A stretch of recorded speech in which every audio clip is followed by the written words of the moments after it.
चलो तुम्हारी बारी है। अरे लेकिन ये सब क्या हो रहा है? यमलोक में किसी भी आत्मा को बोलने का कोई अधिकार नहीं है। तो ऐसा कुछ भी गलत होता रहेगा और हम देखते रहें? देखो, मैं ऐसी परिस्थिति में कभी शांत नहीं बैठ सकता हूँ। आवाज ऊंची मत करो, महाराज सुन लेंगे। चित्रगुप्त, जी महाराज। ये मानव हमारे दरबार में इस प्रकार क्यों बोल रहा है? महाराज, ये मानव मृत्युलोक की अदालत का अधिवक्ता है। इन लोगों में कहीं भी कुछ भी बोलने वाला रोग रहता है। इस मानव के जीवन का पूरा विवरण दिया जाए। जो आज्ञा महाराज। महाराज, इस मानव ने मृत्युलोक के एक बड़े ही शिक्षित परिवार में जन्म लिया था। इसके पिता न्यायालय में न्यायाधीश थे। परंतु जब यह मानव बाल्यावस्था में था, तभी दुर्भाग्य से इसके माता पिता का एक दुर्घटना में मृत्यु हो गई। अपने दूसरे कुटुंबी जानों के संरक्षण में इस अनाथ बालक ने उच्च शिक्षा प्राप्त की और एक बड़ा अधिवक्ता बन गए। ये मानव बड़ा ही ज्ञानी पुरुष, इसलिए इसने कभी अपराध को अपने विचारों में स्थान भी नहीं दिया। परंतु इसकी प्रयास के विपरीत इसके द्वारा अपराध पर अपराध होते रहे। यह मानव अभिवक्ता होने के बाद इसने न्यायालय की एक तरफ से मदद ही की है। इसने कई पापियों को दंड दिलाकर समाज को उन पापियों के आतंक से मुक्त किया है और दूसरी तरफ उन्हीं पापियों को न्यायालय से दंड से मुक्त किया और फिर से समाज में पाप करने का स्थान दिया है। अपनी मृत्यु के समय यह मानव एक न्यायालय में जिस पापी को उसके पाप का दंड दिला रहा था, उसी पापी के हाथों यह मृत्यु की गति को प्राप्त हुआ। महाराज, इस मानव को पहले चरण में किस लोक में भेजा जाए? इस विवरण के अनुसार इस मानव में जितने पुण्य किए उतने पाप भी किए, अतः इस आदमी को एक चरण के आधे समय के लिए स्वर्ग सुख दिया जाए तथा एक चरण में आधे समय के लिए इसे नरक में भेजा जाए। जो आज्ञा महाराज। दूत, उस मानव को स्वर्ग लोक में ले जाया जाए। जी मां। चित्रगुप्त, ये मानव इतना अधिक विरोध किस कारण कर रहा है? महाराज, यह मानव अधिवक्ता है। किसी भी बात का विरोध करने में इसका जन्म सिद्ध अधिकार है। यह मानव सच को झूठ और झूठ को सच करने में बड़ा महारथी है।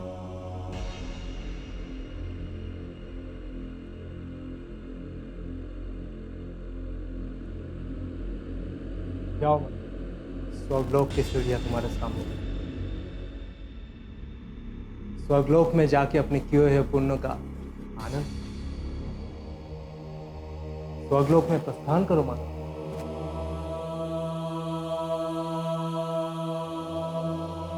स्वर्ग में आने वाले मानवों को बहुत अधिक सम्मान दिया जाता है, इसलिए मुझे यहाँ कुछ ऐसा करना चाहिए जिसमें मैं यमराज के पास तक अपनी बात पहुँचा सकूँ, क्योंकि अगर मैंने यह काम नहीं किया तो यहाँ नेहा और राघवन की तरह सभी के साथ अन्याय होता रहेगा। स्वर्गलोक में आपका स्वागत है मानव श्रेष्ठ। स्वर्गलोक में प्रवेश करें मानव श्रेष्ठ। आइए मानव श्रेष्ठ।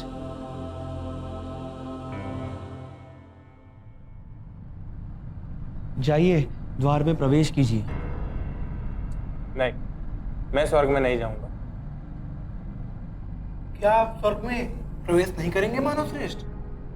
हाँ, मैं स्वर्ग में कदम नहीं रखूंगा। आपके इस हट का कारण क्या है? अन्याय, मेरे साथ अन्याय हुआ है यमलोक। यमलोक में अन्याय? असंभव मानव श्रेष्ठ। यमलोक में किसी भी मानव के साथ अन्याय नहीं होता। फिर आपके साथ ये अन्याय कैसे हो सकता है? किसी भी मानव के साथ अन्याय मेरे साथ हुआ है।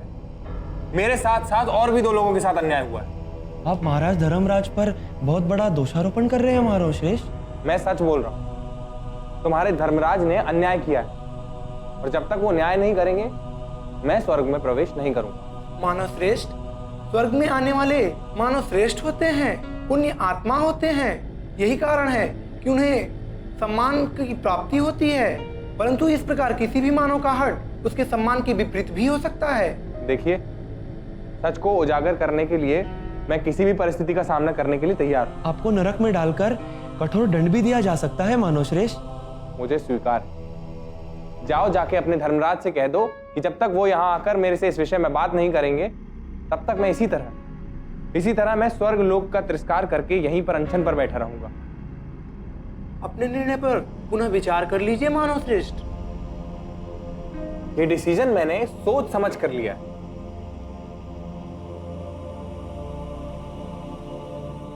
असंभव। एक साधारण आदमी स्वर्गलोक का तिरस्कार कर दे, इस तथ्य को कोई मान ही नहीं सकता चित्रगुप्त। परंतु महाराज, वो मानव ऐसा ही कुछ कर रहा है। वो मानव स्वर्ग लोक के द्वार पे आपसे भेंट करने की हट करके अनशन कर रहा है। उस मानव को यमलोक के नियमों से अवगत कराओ और उसे सब नियम समझाओ, और उसे यह भी बताओ कि उसके स्वर्गलोक का अधिकार छीनकर उसको नरक में भेज सकते हैं। इससे भयभीत होकर वो अपना अनशन तोड़ देगा। महाराज, हमने उस मानव को सभी प्रकार से भयभीत करने की कोशिश की, लेकिन उस मानव की हट देखो, वो अपनी हट से तिल मात्र भी विचलित नहीं हुआ। वो दुष्ट मानव इतना हठी है, और ये हटी मानव अपना अनशन नहीं तोड़ सकता। महाराज, मैंने आपको पहले ही बताया था कि ये मानव मृत्यु लोक का बहुत बड़ा अधिवक्ता है। अभी आप उसके साथ भेंट कर लीजिए। इसके सिवा हमारे पास दूसरा कोई भी विकल्प नहीं है। करने दो उसको अनशन, देखते हैं कितना हर्ट है उसमें। लेकिन उसके लिए मैं अपने यमलोक के नियम तोड़ नहीं सकता। क्षमा करें महाराज, लेकिन आप दोनों इसी हट पे अड़े रहे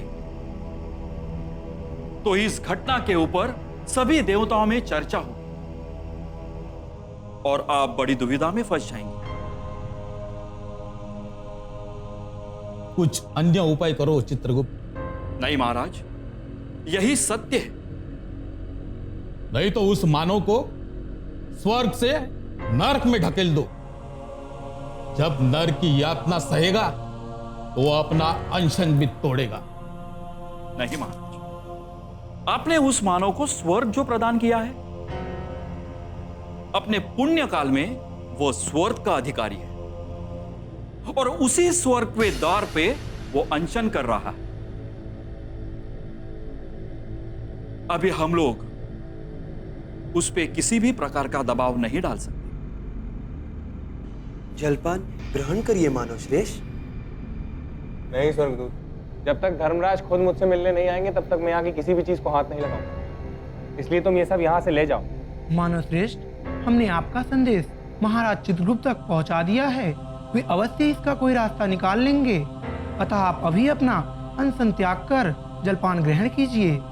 नहीं स्वर्गदूत, मैं अपना अनशन तभी तोड़ूंगा जब धर्मराज खुद मुझसे आकर मिलेंगे। महाराज चित्रगुप्त पधार रहे हैं। प्रणाम महाराज। प्रणाम।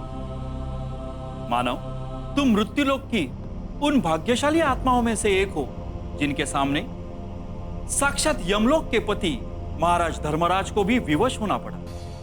महाराज धर्मराज ने यमलोक के सारे नियमों के विरुद्ध जाके तुम्हें अपने दरबार में उपस्थित रहने का आदेश दिया है।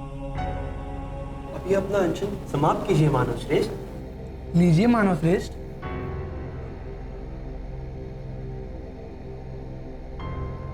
मानव, हमें विस्तार पूर्वक बताओ कि तुम्हारे अनशन का कारण क्या था। अन्याय महाराज। अन्याय? यहां किसी के साथ अन्याय नहीं होता। अन्याय हुआ है महाराज, सिर्फ मेरे साथ ही नहीं, मेरे सामने और 2 लोगों के साथ भी अन्याय हुआ है। मानव, तुम इस बात से परिचित हो कि तुम किसके ऊपर आरोप लगा रहे हो? महाराज, मैं आरोप नहीं लगा रहा महाराज, मैं सिर्फ सच बोल रहा हूं। मानव, तुम्हारी इस मूर्खता का तुम्हें बड़ा ही कठोर दंड मिलेगा। महाराज, अगर मेरी बातों में झूठ की एक झलक भी दिखी ना तो मुझे कोई भी दंड स्वीकार है महाराज। मानव, तुम्हें जिस विश्वास से हम पे आरोप लगाया है उस आरोप को दरबार में सिद्ध करना होगा। महाराज, अगर आप मुझे कुछ कहने की आज्ञा दें तो मैं अपने आरोपों को सिद्ध कर सकता हूं। महाराज, मैंने आपको पहले ही बताया था कि ये मानव मृत्यु लोक का अधिवक्ता है और ऐसे लोग सच को झूठ और झूठ को सच करने में बड़े महारथी होते हैं। चित्रगुप्त, इसके सच्चाई के ऊपर तुम्हें विशेष ध्यान देना होगा। जो आज्ञा महाराज। कहो, तुम्हें जो कहना है।